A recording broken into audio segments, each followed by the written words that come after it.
Ang mabuting balita ng Panginoon, ayon kay San Lucas.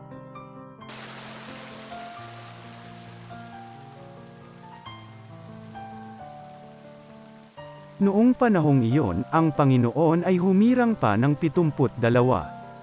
Pinauna niya sila ng dala-dalawa sa bawat bayan at pook na patutunguhan niya.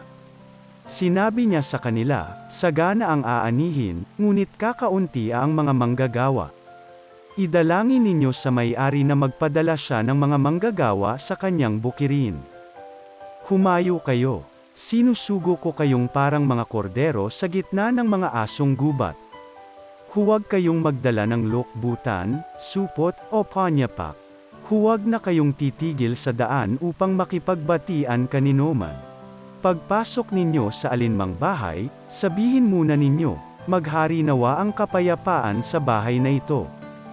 Kung maibigin sa kapayapaan ang nakatira roon, sa kanila ang kapayapaan, ngunit kung hindi, hindi sila magkakamit nito.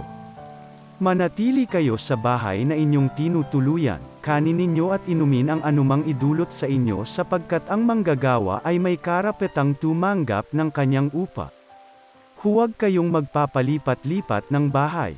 Kapag tinanggap kayo sa alinmang bayan, kanin ninyo ang anumang ihain sa inyo, pagalingin ninyo ang mga may sakit doon at sabihin sa bayan, nalalapit na ang paghahari ng Diyos sa inyo. Ang mabuting balita ng Panginoon.